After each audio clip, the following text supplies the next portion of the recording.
Hello students, today we are going to find in our class moment of inertia of a ring about an axis passing through its center.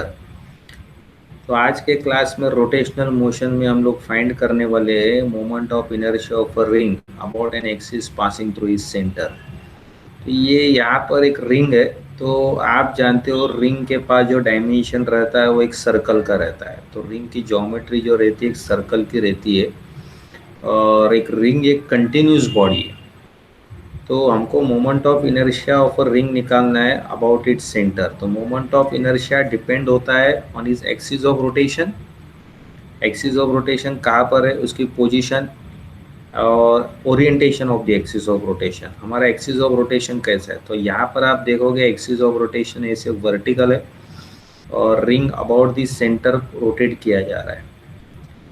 तो ये continuous body है और मैंने आपको बताया हुआ है कंटिन्यूस बॉडी के लिए हम लोग अगर मोमेंट ऑफ इनर्शिया निकालना चाहते हैं तो इसके लिए ये वाला फॉर्मूला यूज़ करेंगे, I C is equal to integral D M into are square.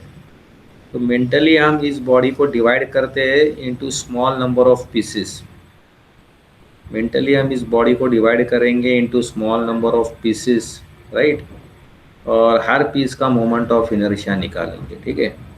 तो ये वाला फॉर्मूला यूज़ होगा, I C is equal to integral T M into are square. और यहाँ पर मैं आप देख रहे हो कि रिंग की रेडियस जो है वो यहाँ पर मैं कैपिटल आर लिख रहा हूँ। तो यहाँ पर आप देखोगे अगर एक पीस का मुझे मोमेंट ऑफ इनर्शिया निकालना है तो वो बनेगा d M into are square. मतलब मेंटली मैं इस बॉडी को स्मॉल स्मॉल पीसेस में डिवाइड कर रहा हूँ और मैं अप्रोक्सीमेट कर रहा हूँ कि हर स्मॉल पीस का मास अप्रोक्सीमेटली डी एम है। तो ये एक पीस का मोमेंट ऑफ इनर्शिया है, पूरे बॉडी का moment of inertia about centre ये आ गया। अब आप देखोगे अगर हर पीस का हम लोग मोमेंट ऑफ इनर्शिया ऐड कर रहे हैं तो ये आर स्क्वायर जो है ये हमारा कांस्टेंट है, ये आर स्क्वायर बाहर निकल जाएगा और इंटीग्रल डी एम जो रहेगा ये सम ऑफ ऑल दी मासिस है। सम ऑफ ऑल मासिस करेंगे तो पूरा मास आ जाएगा रिंग का। तो therefore moment of inertia of the ring about its centre is equal to m r square. अगर आप एक रिंग की मोमेंट ऑफ इनर्शिया निकाल रहे हो अबाउट द सेंटर तो वो आ जाएगा एम इंटू आर स्क्वायर। तो इस तरह से फॉर कंटिन्यूस बॉडी के लिए हम लोग ये वाला फॉर्मूला यूज़ करेंगे। अब और एक एग्जांपल मैं आपको दिखाता हूँ कि यहाँ पर मुझे फाइंड करना है moment of inertia of a rod about an axis passing through it's one and. तो ये एक रॉड है और रॉड आप देखोगे ये थिन रहता है, तो ये इसकी मास यूनिफॉर्मली डिस्ट्रीब्यूटेड है और हमको इस रॉड को एक एंड से स्विंग करना है तो या इसको रोटेट करना है। तो इसकी मोमेंट ऑफ इनर्शिया आपको निकालनी है। तो मोमेंट ऑफ इनर्शिया मैंने पहले बताया वो डिपेंड होता है ऑन दी पोजीशन, आपकी एक्सिस ऑफ रोटेशन की पोजीशन कहाँ पर है, फिर उसकी ओरिएंटेशन कैसी है। अब इसकी ओरिएंटेशन वर्टिकल है, राइट। तो सबसे पहले इस बॉडी को मेंटली हम लोग स्मॉल स्मॉल पीसेस में डिवाइड कर रहे हैं। तो आप कोई भी एक पीस ले लो, डीएम ले लो, और ये पूरी रॉड की लेंथ जो है वो यल है। तो हम लोग इस पीस का डिस्टेंस अगर हम कंसिडर करते एक्स, परपेंडिकुलर डिस्टेंस एक्स, तो ये छोटे पीस का मोमेंट ऑफ इनर्शिया अगर आप निकालोगे तो डी आई आएगा, वो d M into x square बनेगा आपको, राइट। अब अगर इस पूरे रॉड का हमको मोमेंट ऑफ इनर्शिया निकालना है तो नेचुरली आपको इंटीग्रेट करना पड़ेगा। तो I is equal to integral D M into are square X square. और ये आपकी x जो है ये वेरिएबल है, ये कहाँ से स्टार्ट हो रही है, ओरिजिन से स्टार्ट होते होते यल में जा रही है। तो हम लोग ओरिजिन टू ये यल रखेंगे। अब आप देखो इस प्रॉब्लम में एक्चुअली क्या हो रहा है, ये dm भी हमारा वेरिएबल है, x भी वेरिएबल है। तो ये इस इंटीग्रेशन के अंदर ये सिंगल वेरिएबल ये आप रख सकते हो। तो इसके लिए हम लोग क्या करेंगे कि पूरा इस डीएम को जो है वो एक्स में कन्वर्ट करेंगे। तो अगर ये रॉड की मास यूनिफॉर्मली डिस्ट्रीब्यूटेड है तो लीनियर डेंसिटी या लाइन डेंसिटी जो रहेगा वो कांस्टेंट आएगा। तो वो हम डीएम अपॉन डीएक्स लिख सकते हैं, राइट। तो ये जो स्मॉल इसकी जो साइज है वो इसका एक्सटेंशन रहेगा, तो ये हमने यहाँ पर डीएक्स रखा हुआ है। और that is also equal to mass of the whole rod divide by the length of the rod, right. So now what is dm? dm हमारा क्या रहेगा, लैम्बडा इंटू डी एक्स। तो आई अगर हम निकालने जाते हैं तो इंटीग्रल 0 इंटू एल ये आपका रहेगा lambda into x square into D x. तो लैम्बडा हमारा कांस्टेंट है, हम moment of inertia about one and निकल रहे, तो यहाँ पर मैंने आई रखा हुआ है। तो I is equal to lambda 0 to L integral X square into D X आ जाएगा। अब हम देखेंगे कि एक्स स्क्वायर हमारा क्या बनता है, x three upon cube, x cube upon 3।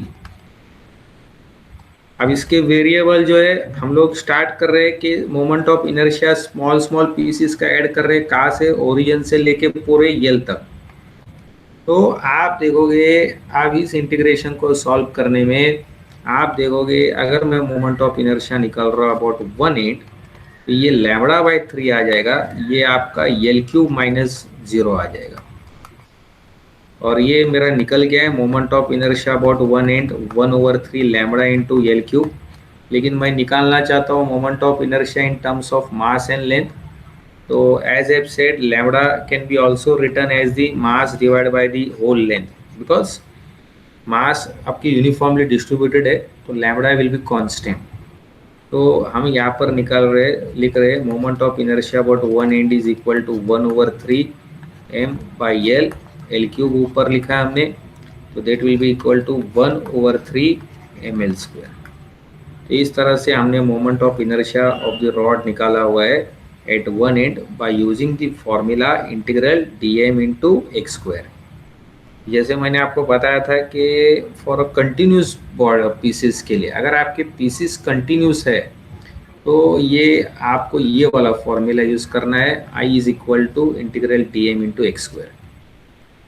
तो यहाँ पर मैंने moment of inertia of the rod निकाला हुआ है about the one end, where m stands for the mass of the rod and l stands for the length of the rod. अब इसके आगे हम लोग और एक देखेंगे, आप रॉड का ही मोमेंट ऑफ इनर्शिया निकाल रहे हैं but that is passing through centre. तो यहाँ पर आप कैलकुलस मेथड यूज़ कर सकते हैं जो हमने लास्ट टाइम यूज़ किया था, लेकिन मोमेंट ऑफ इनर्शिया एक बॉडी के लिए निकालना है तो हम लोग इस बॉडी को अगर दो पार्ट में डिवाइड करते तो हर पार्ट का मोमेंट ऑफ इनर्शिया निकाल के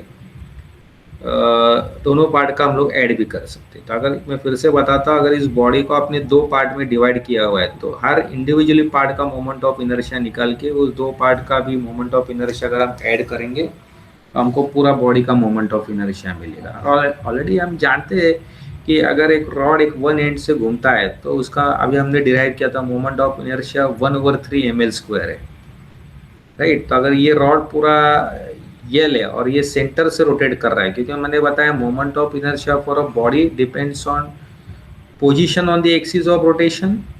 पोजीशन कहाँ पर, एक्सिस ऑफ रोटेशन, अब इसकी पोजीशन चेंज हो गई है, as well as the orientation, how the axis of rotation is oriented. तो यहाँ पर एक्सिस ऑफ रोटेशन हमारी वर्टिकल है और ये लेंथ आप देखो ये L/2 है, राइट। तो अगर मैं, और ये दूसरा पार्ट देखो जो मैंने सिमेट्रिकली इसको डिवाइड किया हुआ है, ये L/2 है, दोनों के मास सिमेट्रिकल है m/2 and m/2। This whole thing is equivalent to two rods, two half rods rotating about one end, right? So it is equivalent to two rod which is rotating about its one end. So let us calculate moment of inertia of this one part. Moment of inertia of this half part will be what? तो I1 हमारे पास है, तो let me write this as I is equal to I1 plus I2। तो मैं क्या लिख रहा हूँ यहाँ पर, I is equal to I1 plus I2, मतलब I1 and I2 are individual moment of inertia of two equal half।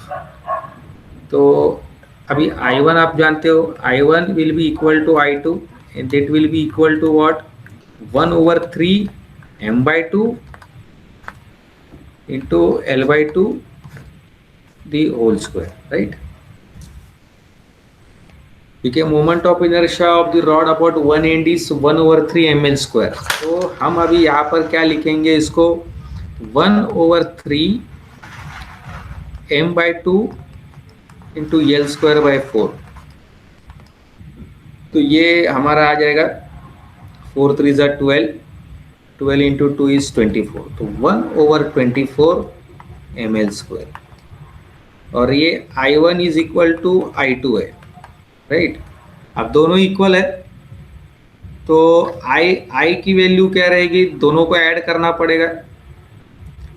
Therefore what will be I equal to, I will be equal to I1 plus I2 हमने लिखा हुआ है, तो that means हमको ये दो बार add करना पड़ेगा, ml square over 24 plus ml square over 24। और आप देखो अगर आप रॉड को रोटेट कर रहे हैं अबाउट दिस सेंटर, अगर आप रॉड को रोटेट कर रहे हैं अबाउट दिस सेंटर, तो ये हो जाएगा 2ml square over 24 and therefore that will be 1 over 12, therefore that will be 1 over 12 ml square. तो अगर आप रॉड को रोटेट कर रहे हो अबाउट दिस सेंटर, तो आप देखो इसका मोमेंट ऑफ इनर्शिया आएगा 1 ओवर 12 ml स्क्वायर। तो इसका मतलब रॉड को इजी है रोटेट करना अबाउट दिस सेंटर, रॉड को इजी है रोटेट करना अबाउट सेंटर, क्योंकि इसकी मोमेंट ऑफ इनर्शिया कम आ रही है, tend to swing at one end. अगर आप एक एंड से उस रॉड को स्विंग करते हो तो इसका मोमेंट ऑफ इनर्शिया ज़्यादा आता है, जो हमने निकाला हुआ है 1 ओवर 3 ml स्क्वायर। अगर आप रॉड को स्विंग कर रहे हो अबाउट वन एंड तो इसका मोमेंट ऑफ इनर्शिया ज़्यादा आता है, लेकिन आप उसको अगर सेंटर से रोटेट कर रहे हो तो ये कम आता है। तो बेसिकली मैं ये दिखा रहा हूँ कि अगर आप मोमेंट ऑफ इनर्शिया निकालते हो, तो अगर एक पूरे बॉडी के लिए निकाल रहे हो तो आपको integral dm into x square ये फॉर्मूला यूज़ करना है। तो अगर ये एक फॉर्मूला है, अगर आप बॉडी को मोमेंट ऑफ इनर्शिया निकाल रहे हो तो integral dm into x square use करना है। या अगर आप बॉडी का मोमेंट ऑफ इनर्शिया निकाल रहे हो तो उस बॉडी को अगर आप 2 या 3 पार्ट में डिवाइड कर सकते हो और इंडिविजुअली पार्ट्स का मोमेंट ऑफ इनर्शिया निकाल सकते हो, तो उन सब पार्ट्स का मोमेंट ऑफ इनर्शिया ऐड करके भी आपको टोटल मोमेंट ऑफ इनर्शिया मिलेगा। जैसे इस रॉड के लिए हमने निकाला था, तो ये रॉड जो है अगर आप सेंटर से रोटेट कर रहे हो तो it is equivalent to the 2 rods which is rotating about one end. और ऑलरेडी हम जानते हैं कि moment of inertia of rod about one end कितना है, तो वो ट्रिक यूज़ करके हम मोमेंट ऑफ इनर्शिया निकाल सकते हैं। मतलब moment of inertia for one body के लिए भी हम लोग निकाल सकते हैं by summing the moment of inertia of individually parts. So I hope all of you have understood this. Thank you everybody.